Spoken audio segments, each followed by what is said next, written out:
हरे कृष्णा, राधे राधे। सभी भक्तों को सादर प्रणाम। आप सभी भक्तों का दिन मंगलमय हो। भगवान शिव की कृपा आप सभी के जीवन पर बनी रहे।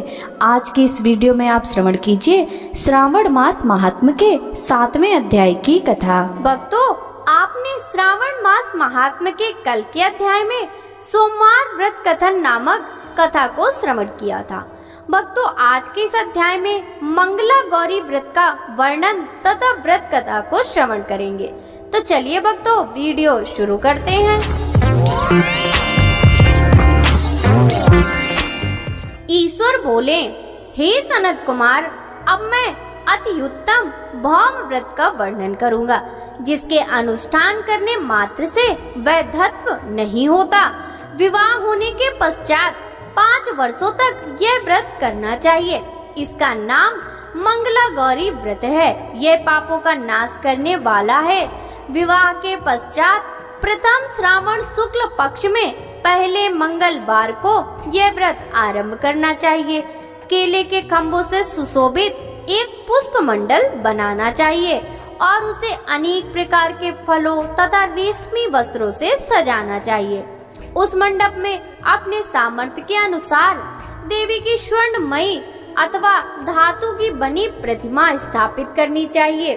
उस प्रतिमा को 16 उपचारों से, 16 दूर्वा दलों से, 16 चावलों से तथा 16 चने की दालों से मंगला गौरी नामक देवी की पूजा करनी चाहिए और 16 बत्तियों से 16 दीपक जलाने चाहिए। दही तथा भात का नैवेद्य भक्ति पूर्वक अर्पित करना चाहिए। देवी के पास ही पत्थर का सील तथा लोढ़ा स्थापित करना चाहिए। 5 वर्ष तक इस प्रकार से करने के पश्चात उद्यापन करना चाहिए। माता को वायन प्रदान करना चाहिए, जिसकी विधि आप सुनिए। अपने सामर्थ्य अनुसार एक पल प्रमाण स्वर्ण की अथवा उसके आधे प्रमाण की अथवा उसके आधे भी प्रमाण की मंगला गौरी की प्रतिमा निर्मित करानी चाहिए। अपनी शक्ति के अनुसार स्वर्ण आदि के बने तंडुल पूरित पात्र पर वस्त्र तथा रमणीय कंचू की ओढ़नी रखकर उन दोनों के ऊपर देवी की प्रतिमा स्थापित करना चाहिए। पास में चांदी से निर्मित सिल तथा लोढ़ा रखकर माता को वायन प्रदान करना चाहिए। इसके बाद 16 सुवासिनियों को प्रयत्न पूर्वक भोजन कराना चाहिए। हे विप्र, इस विधि से व्रत करने पर 7 जन्मों तक सौभाग्य बना रहता है और पुत्र पौत्रादि के साथ संपदा विद्यमान रहती है। सनत कुमार बोले, सर्वप्रथम इस व्रत को किसने किया था? किसको इसका फल प्राप्त हुआ? हे शंभो, जिस तरह से मुझे इसके प्रति निष्ठा हो जाए, कृपया करके वैसे ही बताइए। ईश्वर बोले, हे सनत कुमार, पूर्व काल में कुरु देश में श्रुतकीर्ति नामक एक विद्वान कीर्तिशाली शत्रुओं का नाश करने वाला 64 कलाओं का ज्ञाता तथा धनुर्विद्या में कुशल राजा हुआ था। पुत्र के अतिरिक्त अन्य सभी शुभ चीजें उस राजा के पास थीं। अतः वह राजा संतान के विषय में अत्यंत चिंतित हुआ और जब ध्यान पूर्वक देवी की आराधना करने लगा, तब उसकी कठोर तपस्या से देवी प्रसन्न हो गईं और उसे यह वचन बोली, हे सुव्रत, वर मांगो। श्रुति कीर्ति बोला, हे देवी, यदि आप मुझ पर प्रसन्न हैं, तो मुझे सुंदर पुत्र दीजिए। हे देवी, आपकी कृपा से अन्य किसी भी वस्तु का अभाव नहीं है। यह वचन सुनकर पवित्र मुस्कान वाली देवी ने कहा, हे राजन, तुमने अत्यंत दुर्लभ वर मांगा है, फिर भी कृपावश मैं तुम्हें अवश्य ही दूंगी। हे राजेंद्र, सुनिए, यदि परम गुणी पुत्र चाहते हो तो वह केवल 16 वर्ष तक जीवित रहेगा। यदि रूप तथा विद्या से विहीन पुत्र चाहते हो तो वह दीर्घ जीवी होगा। देवी का यह वचन सुनकर राजा चिंतित हो उठा और पुनः अपनी पत्नी से परामर्श कर उसके गुणवान तथा सभी शुभ लक्षणों से संपन्न 16 वर्ष की आयु वाला पुत्र मांगा। तब देवी ने भक्ति संपन्न राजा से कहा, हे नृपनंदन, मेरे मंदिर के द्वार पर आम का वृक्ष है, उसका एक फल लाकर मेरी आज्ञा से अपनी भार्या को उसे भक्षण हेतु प्रदान करो, जिससे वह अति शीघ्र ही गर्भ धारण करेगी। इसमें संदेह नहीं है। प्रसन्न होकर राजा ने वैसा ही किया और उसकी पत्नी ने गर्भ धारण कर लिया। 10वें महीने में उसने देवतुल्य सुंदर पुत्र को जन्म दिया।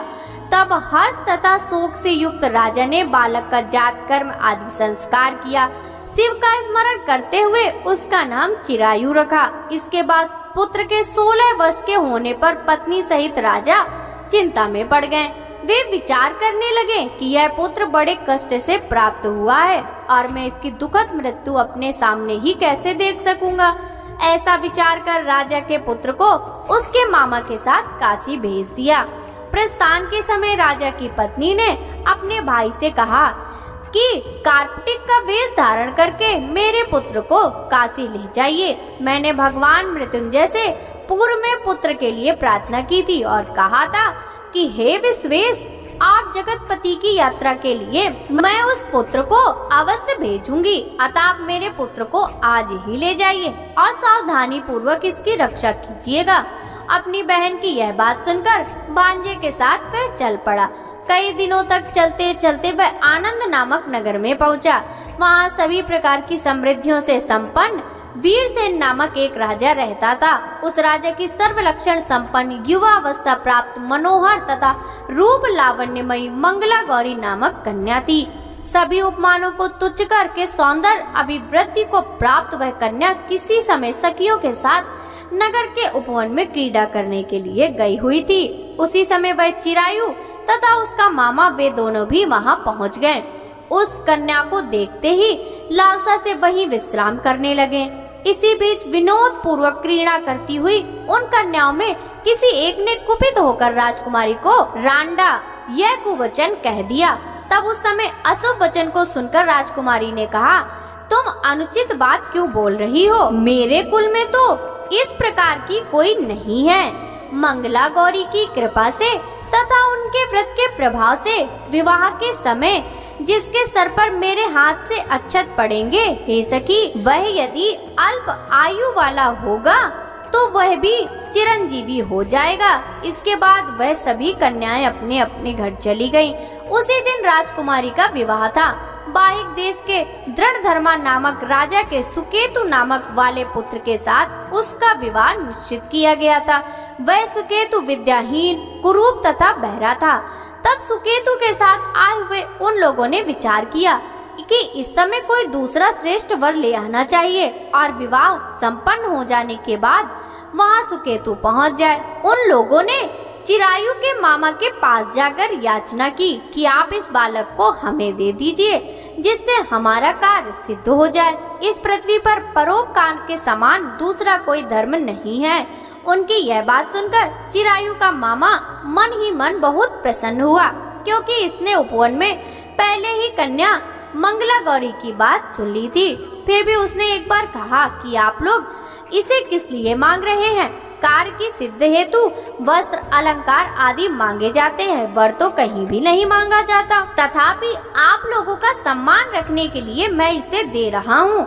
इसके बाद चिरायु को वहाँ से ले जाकर उन दोनों ने विवाह संपन्न कराया। सप्तपदी आदि के हो जाने पर रात्रि में शिव पार्वती की प्रतिमा के समक्ष उस चिरायु ने हर्षयुक्त होकर मंगला गौरी के साथ शयन किया। उसी दिन चिरायु के 16 वर्ष पूर्ण हो चुके थे और अर्धरात्रि में साक्षात्कार सर्प रूप में वहां आ गया। इसी बीच संयोगवश राजकुमारी जाग गई। उसने उस महासर्प को वहां देखा और भय से व्याकुल होकर कांपने लगी। तभी उस कन्या ने धैर्य धारण 16 उपचारों से सर्प की पूजा और पीने के लिए उसे दूध दिया। उसने दीनता भरी वाणी में उस सर्प से प्रार्थना तथा स्तुति की। मंगला गौरी प्रार्थना करने लगी, मैं उत्तम व्रत को करूंगी जिससे मेरे पति जीवित रहें। ये जिस तरह से चिरकाल तक जीवित रहें, आप वैसा कीजिए। इतने में सर्प वहां स्थित एक कमंडलू में प्रवेश कर गया और उस मंगला गौरी ने अपनी कंचुकी से उस कमंडलू का मुंह बांध दिया। इसी बीच उसका पति अंगड़ाई लेकर जाग गया और अपनी पत्नी से बोला, हे प्रिय, मुझे भूख लगी है। तब वह अपनी माता के पास जाकर खीर, लड्डू आदि ले आई और उसके द्वारा दिए भोज्य पदार्थ को उसने प्रसन्न मन होकर खाया। भोजन के पश्चात हाथ धोते समय उसके हाथ से अंगूठी गिर पड़ी। तांबुल खाकर वह पुनः सो गया। इसके बाद मंगला गौरी कमंडलू को फेंकने के लिए जाने लगी। विधि की कैसी गति है कि उस कमंडलू में से बाहर की ओर जगमग करती हुई हार कांति को देखकर वह आश्चर्यचकित हो गई। घट में स्थित उस हार को उसने अपने कंठ में धारण कर लिया। इसके बाद कुछ रात शेष रहते ही चिरायु का मामा उसे आकर ले गया। इसके बाद वर पक्ष के लोग सुकेतु को वहां ले आए। उसे देख मंगला गौरी ने कहा कि यह मेरा पति नहीं है। तब उन सभी ने उससे कहा, हे सुबे, तुम यह क्या बोल रही हो? यहाँ तुम्हारा कोई परिचायक हो तो उसे हम लोगों को बताओ। मंगला गौरी बोली, जिसने रात्रि में 9 रत्नों से बनी अंगूठी दी है, उसकी अंगुली में इसे डालकर परिचायक निशानी देख ले। मेरे पति ने रात्रि में मुझे जो हार दिया था, उसके रत्नों का समुदाय कैसा है, इस बात को यह बताए। यह तो कोई अन्य ही है। इसके अतिरिक्त रात्रि में आम सींचते समय उनका पैर कुमकुम से लिप्त हो गया था। वह मेरी जांघ पर अब भी विद्यमान है। आप लोग उसे शीघ्र ही देख ले।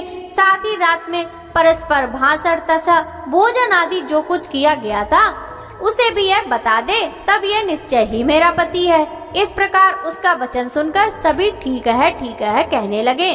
किंतु जब एक भी बात न मिली, तब सभी ने सुकेतु को उसका पति होने से निषिद्ध कर दिया और वर पक्ष वाले जिस तरह से आए थे उसी तरह से चले गए। उसके बाद अपने वंश को बढ़ाने वाले महान यश से संपन्न तथा परम मनस्वी मंगला गौरी के पिता ने अन्नपान आदि वस्त्र का सत्र चलाया। उन्होंने वर पक्ष का वृतांत कानों कान सुन लिया कि स्वरूप से कुरूप होने के कारण लोगों के द्वारा किसी अन्य को वर के रूप में आदर पूर्वक लाया गया था। तब उन्होंने अपनी कन्या को पर्दे के भीतर बैठा दिया। उसके बाद 1 वर्ष बीतने पर यात्रा करके चिरायु अपने मामा के साथ यह देखने के लिए आया कि विवाह के बाद वहाँ क्या हुआ है। तब उसने गवाक्ष के भीतर से देखकर वह मंगला गौरी अत्यंत प्रसन्न हुई और माता पिता से बोली कि मेरे पति आ गए हैं। राजा ने अपने सुहज्जनों को बुलाकर पूर्व में कहे गए सभी परिचायकों की निशानी को देखकर मंद मुस्कान वाली अपनी कन्या चिरायु को सौंप दी। राजा ने शिष्ट जनों को साथ लेकर विवाह का उत्सव कराया। इसके बाद राजा वीरसेन ने वस्त्र, आभूषण आदि, सोना, घोड़े, रथ और अन्य बहुत सी सामग्रियां देकर उन्हें विदा किया। उसके बाद कुल को आनंदित करने वाला वह चिरायु पत्नी तथा मामा को साथ लेकर सेना के साथ अपने नगर पहुंचा। लोगों के मुख से उसे आया हुआ सुनकर उसके माता पिता को विश्वास नहीं हुआ। उन्होंने सोचा कि प्रारब्ध अन्यथा कैसा हो सकता है। इतने में वह अपने माता पिता के पास आ गया और स्नेह से परिपूर्ण वह चिरायु भक्ति पूर्वक उनके चरणों में गिर पड़ा। तब अपने पुत्र का मस्तक सूंघकर उन दोनों ने परम आनंद प्राप्त किया। पुत्र वधू मंगला गौरी ने भी सास ससुर को प्रणाम किया। तब सास ने उसे अपनी गोदी में बिठाकर सारा वृतांत शीघ्रता पूर्वक पूछने लगी। हे महामुने, तब पुत्र वधू ने भी मंगला गौरी के उत्तम व्रत महात्म तथा जो कुछ घटित हुआ तब वह सब वृतांत बताया। हे सनत कुमार, मैंने आपसे इस मंगला गौरी व्रत का वर्णन कर दिया। जो भी इसका श्रवण करता है अथवा इसे कहता है, उसके सभी मनोरथ पूर्ण हो जाते हैं, इसमें कोई संदेह नहीं है। सूत जी बोले, हे ऋषियों, इस प्रकार शिव जी ने सनत कुमार को यह मंगला गौरी व्रत बताया और उन्होंने सभी कार्य को पूर्ण करने वाले इस व्रत को सुनकर महान आनंद प्राप्त किया। इस प्रकार श्री स्कंद पुराण के अंतर्गत ईश्वर सनत कुमार संवाद में श्रावण मास महात्म्य में मंगला गौरी व्रत कथन नामक 7वां अध्याय पूर्ण हुआ।